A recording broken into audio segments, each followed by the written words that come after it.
오늘은 르네상스 복식사 전편 남자 준비했습니다. 여러분들이 좋아하는 남자 복식사입니다. 이분을 중심으로 얘기를 풀어가려고 합니다. 이 조상아를 머리에서 발끝까지 잘 기억을 해두세요. 머릿속에 넣어두세요. 이게 기본입니다. 조상아를 머릿속에 각인을 하고 시작을 하도록 하겠습니다. 자, 머리는 헤일로라는 모자를 썼어요. 남자 모자는 그냥 헤일로라고 부르고 여자 모자는 헤일로 보닛이라고 부르는데요. 얼굴 둘레에 둥근 링이나 롤 모양 또는 원형 테두리, 패딩을 둘러가지고 원형 테두리를 만들기도 했는데 정면에서 보면 얼굴을 원형으로 둘러 마치 호강처럼 보인다라고 해가지고 헤일로라는 이름으로 부르게 된 르네상스 시대 모자입니다. 여자 남자 다 썼는데 모양이 조금 다르기는 합니다.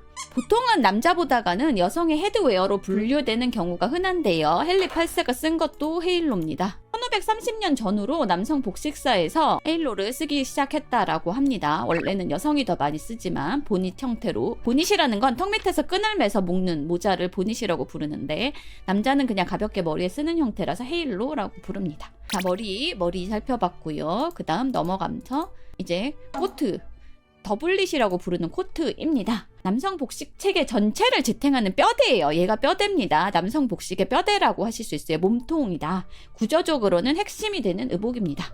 셔츠 위에 착용을 하고 그 밑에다가 호즈와 브리치스를 입어가지고 하의예요. 호즈랑 브리치스 위에 걸치는 몸에 밀착되는 남성용 상의라고 할 수 있습니다.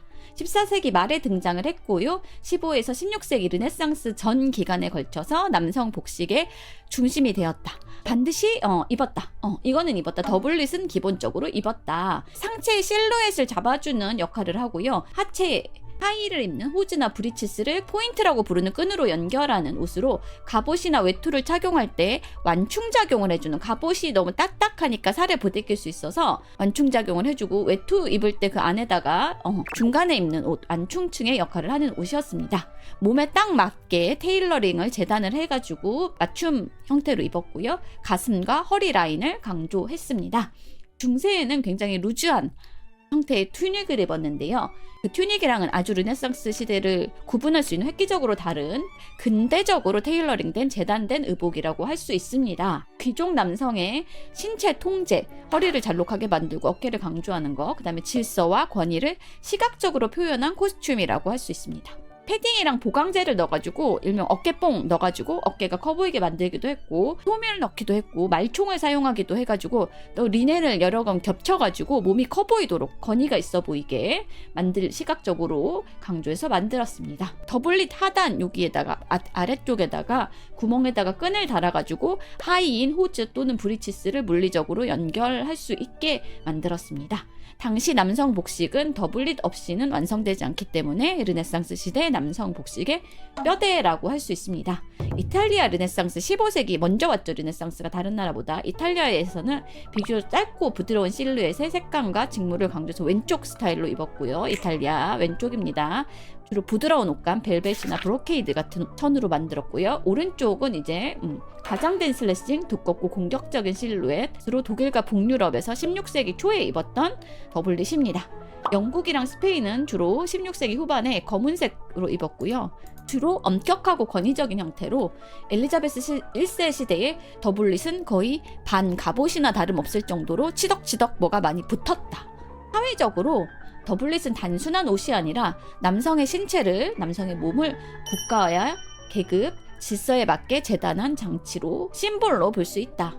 그 다음에 귀족은 귀족의 더블릿을 입었고, 군인은 군인의 더블릿을 입었고, 관료는 관료의 더블릿을 입었고, 왕은 왕의 더블릿을 입었기 때문에 각자의 신분과 직업을 상징하는 옷이었다고 할 수 있습니다.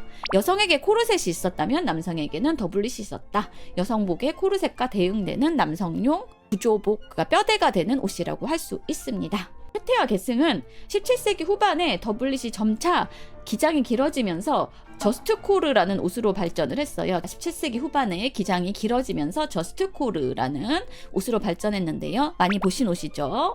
판사님들이 입는 그런 느낌 나는, 영드나 미드에서 이 시대 보면 판사들이나 귀족들이 입는 옷, 현대 남성 수트 재킷의 조상이라고 할 수 있습니다. 자, 그 다음 또 상의를 살펴보도록 할게요. 저킨이라는 외투를 더블릿 위에 입었어요. 저킨이라는 더블릿 위에 입는 외투.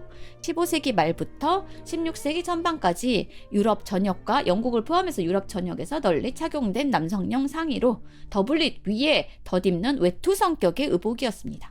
셔츠를 입고, 셔츠가 속옷이고요. 셔츠 위에 더블릿을 입고 그 위에 저킷을 입는 순서로 착용을 했습니다. 르네상스 후기와 튜더 시대 복식 체계에서는 중요한 위치를 차지했습니다. 튜더는 영국의 왕조 이름을 얘기하는 겁니다. 몸에 밀착되기도 했고요. 왼쪽처럼, 아니면 약간 여유있게 오른쪽처럼 만들어가지고 허리 길이 또는 엉덩이 길이로 만든 상의였습니다. 기능은 보온 및 보호, 신분과 취향, 본인의 취향, 그러니까 반소매로 만들지 민소매로 만들지도 본인의 취향이었고, 몸에 얼마나 달라붙게 만들지도 본인의 취향이었습니다. 신분과 취향, 직업을 드러내는 시각적인 레이어드하는 룩이었어요. 레이어드하는 룩. 더블릿의 장식과 실루엣을 강조하는 외투 역할을 했습니다. 형태적으로는 오른쪽의 민소매가 조금 더 일반적이었고요. 왼쪽의 반소매는 조금 유니크한 디자인이었습니다. 짧은 소매 또는 분리형으로 한국의 천릭처럼 분리형 소매가 달린 저킨도 있었습니다. 여미는 방식은 앞에 단추를 달거나 또는 레이스라고 해가지고 레이싱 끈, 오른쪽처럼 끈을 달거나 또는 그냥 펄럭거리게 개방하는 형태도 있었습니다. 허리선은 허리를 조이거나 페블럼처럼 살짝 여자들 치마처럼 살짝 퍼지게 만드는 형태가 일반적이었습니다. 트리밍은 이제 장식이라고 하는데요. 가장자리에 스티치를 놓거나 구멍을 뽕뽕뽕뽕 뚫는 펀칭 장식 또는 다른 색 천을 써가지고 안감을 노출시키는 방식을 주로 사용했습니다. 소재는 레더, 그러니까 가죽 소재를 주로 사용을 했는데, 그 중에서는 귀족이나 왕족은 사슴가죽이나 송아지 가죽처럼 부드러운 가죽을 선호했다라고 합니다.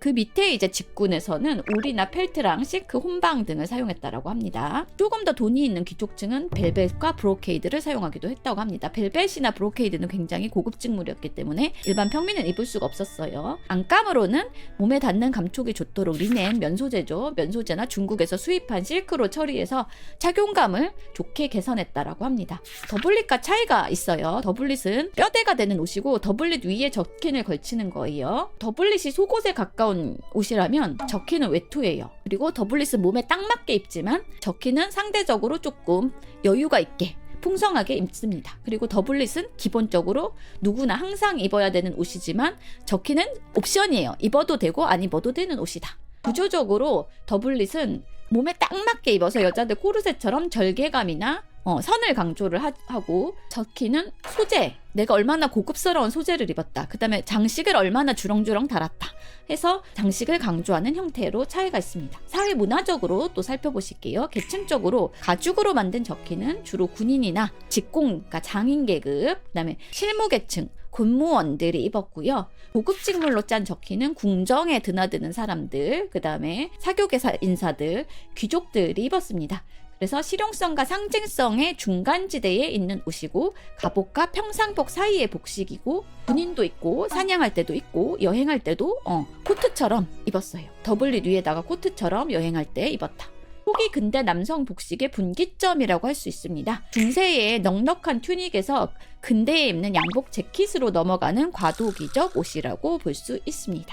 자, 요약하면 짧고 단단한 탄탄해 보이는 상체 실루엣을 완성해주는 옷이에요. 대신에 민소매나 반소매로 만들거나 소매가 분리되게 만들어서 팔의 움직임은 자유롭고, 그래서 남성성을 강조해주고 싸우기 좋고 여행하기 좋은 복장, 기동성을 확보했고 실용성도 강조했다. 그 다음 여러분이 가장 보고 싶었던 복식 되시겠는데요. 자, 주머니죠. 코드피스. 여러분이 가장 보고 싶었던 얘기 지금부터 하도록 하겠습니다. 단순한 주머니도 아니고 장식도 아니고요. 르네상스 시대에 사회와 미인식, 그 다음에 시대적인 미적 감각이 결합된 요소라고 볼 수 있습니다. 남성용 더블리 닭가 상의, 그 다음에 하의인 호스 하의, 그 다음에 사타구니 전면을 덮는 주머니형의 덧댐 의복이라고 할 수 있습니다.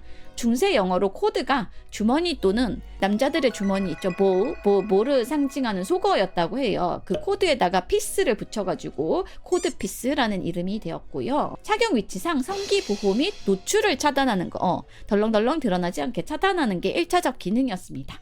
그러다가 16세기 중반 이후로 보시면 아시겠지만 밑에 굉장히 과시적이에요. 16세기 중반 이후에 과시적으로 디자인이 변했다. 그래서 16세기 중반으로 갈수록 코드피스의 크기가 커지고 솜이나 패딩을 넣어가지고 빵빵하게 볼륨을 강조하고 나 이렇게 주머니가 커 라고 강조를 하고 금속으로 자수를 놓기도 하고 벨벳이나 브로케이드 등의 고급 소재를 사용해가지고 그곳이 강조되어져 불룩해서 시선이 가게 만들었습니다. 특히 독일 용병들은 코드피스를 크게 만든 옷을 입는 걸로 유명했어요. 이 변화는 실용성보다는 코드피스가 실용적으로 그곳을 보호하기 위한 북부를 그러니까 뭐라 그래야 되나 여러분들의 약한 곳을 보호하는 실용성보다는 상징성이 커졌음을 의미한다고 할 수 있습니다. 코드피스가 무엇을 상징하냐라고 하면 남성성, 그 다음에 권력, 내가 이 정도로 고급 소재로 나의 주머니를 감쌀 수 있어. 이 고급 주머니에 나의 그 소중한 부위를 담을 수 있어라는 권력을 상징하고 내가 이렇게 생식력이 좋은 남성이다.